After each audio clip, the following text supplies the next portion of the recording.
Hi, boys and girls! Welcome to another story time with Mrs. Sullivan. We're going to go back and finish up our little trilogy series that we were starting last week with Rosie Revere, engineer, Iggy Peck, architect, and now today we're going to do Ada Twist, scientist. We're going to finish up that little series today. I hope you guys liked the turtle book yesterday and enjoyed going through and reading it and seeing all your friends' hard work and your hard work. It was so fun to deliver more of those today to some of you and see smiling happy faces through windows and glass. We have Ada Twist Scientist, so we're gonna have our challenge activity be a little science experiment for tomorrow.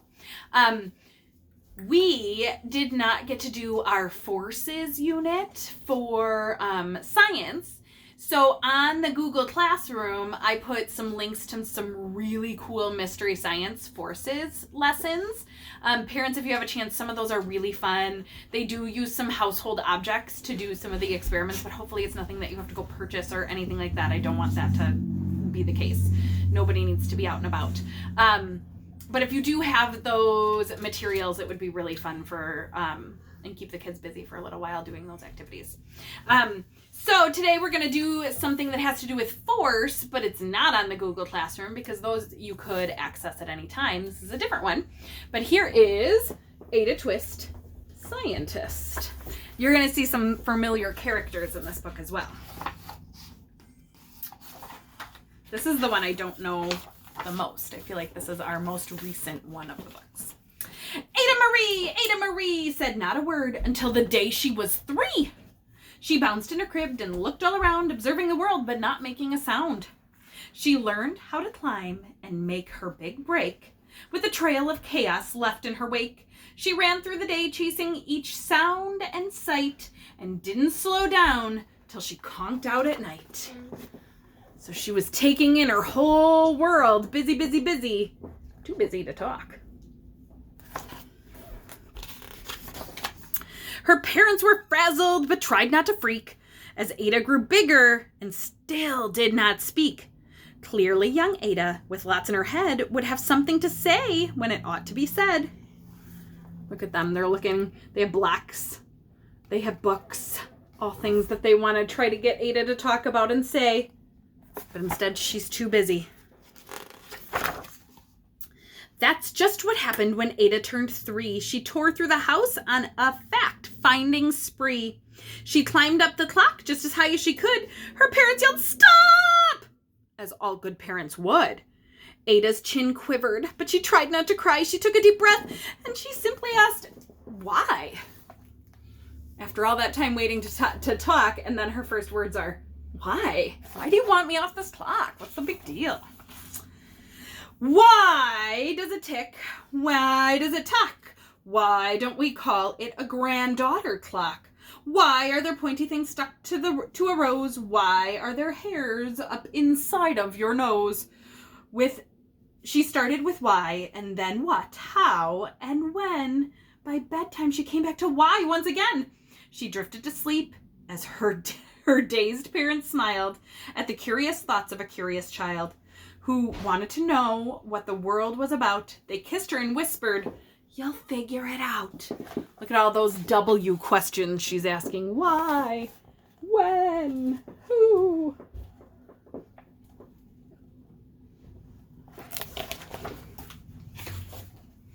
Why? What? How? When? Why? Her parents kept up with their high-flying kid, whose questions and chaos both grew as she did.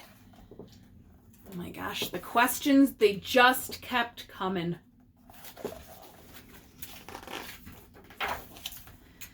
Even Miss Greer, hey, that's the teacher from the other 2 books, found her hands were quite full when young Ada's chaos wreaked havoc at school.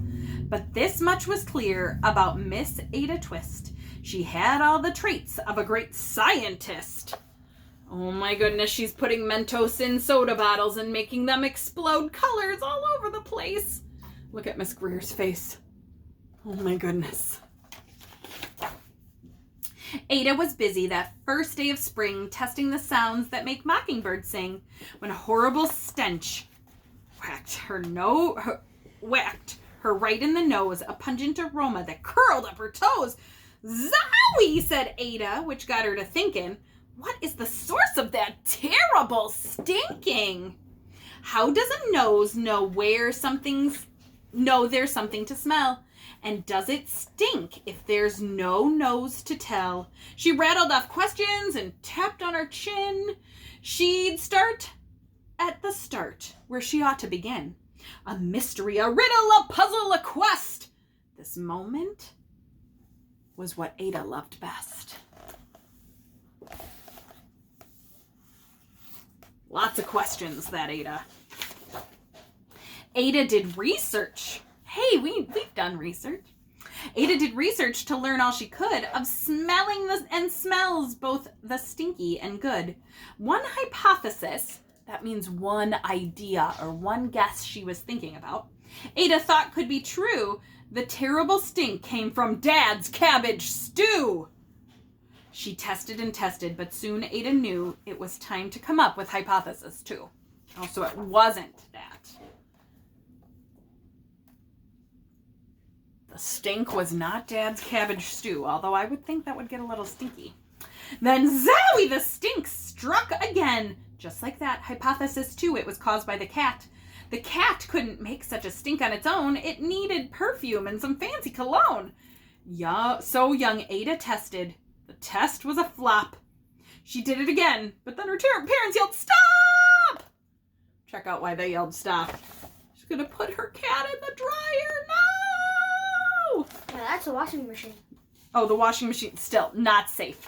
Not safe at all. Ada Marie! To the thinking chair now. By the time we count to 3. Enough, said her mother. That's it, said her dad. Her parents were frustrated, frazzled, and mad. Why? Ada questioned. Her mother said no. What? Ada queried. Her father said go. You've ruined our supper. You've made the cat stink. Enough with your questions. Now sit there and think. She looked at her parents. Her heart turned to goo. Poor Ada Twist didn't know what to do. So the family's upset, and Ada's like, but I just have questions that I want answered. She sat there alone by herself in the hall, and Ada once more could say nothing at all. Oh, it's like back to when she was before she turned 3. Not talking at all. And so Ada sat, and she sat, and she sat, and she thought about science and Stu and the cat, how her experiments made such a big mess. Does it have to be so? Is that part of success? Are messes a problem? And while she was thinking, what was the source of that terrible stinking?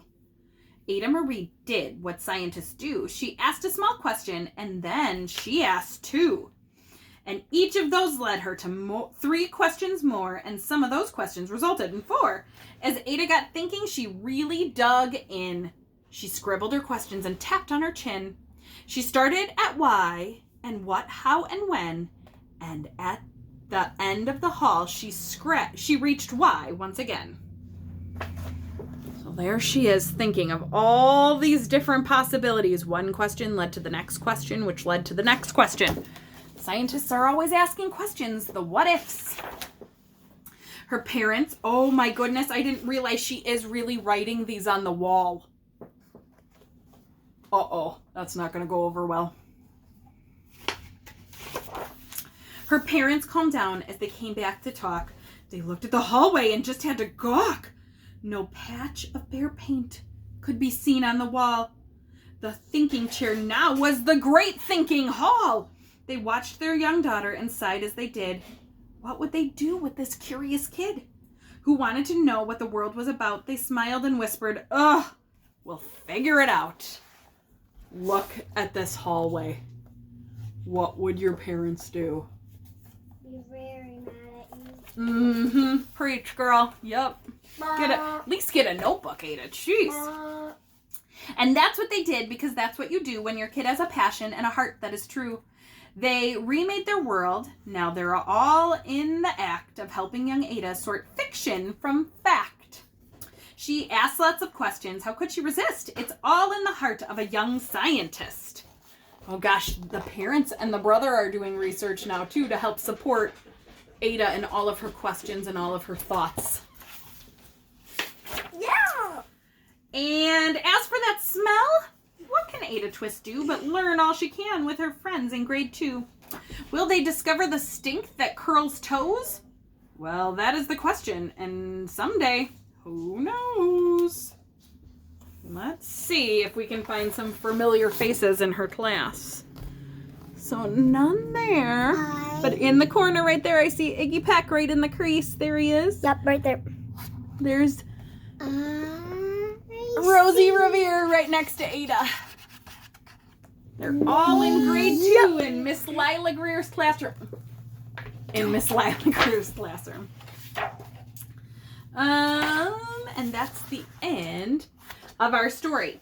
So, we're talking about forces for science, pushes and pulls, and how things move.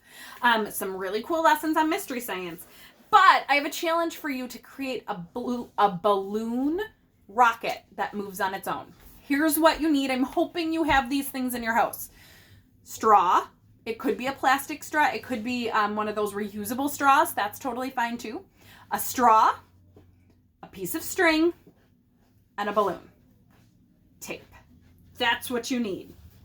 I do have pictures here. I'm going to hold my book up so parents can see. You are first going to load your straw onto the string.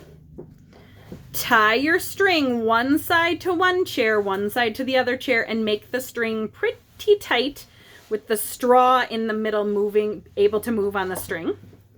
Then you tape the balloon. You can blow the balloon up, pinch it at the end. Do not tie it though. Just pinch it, blow it up, tape, and there's my finger, tape it onto the straw. Then move it to one chair, and you're going to let the balloon go and see how the air force pushes that balloon across the string. So the science behind it, as the balloon deflates, it pushes out the air inside the balloon. The air pushes the balloon away from the chair and along the string in the opposite direction. Scientists describe this with a rule. Every action has an equal and opposite reaction.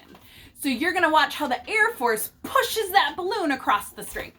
Okay? You're going to create air balloon rockets. And if this is not something, if you don't have a balloon available or a piece of string available, go on to Google Classroom and check out some of the other experiments that are available for forces. This was just an easy one that I thought might be a good challenge activity.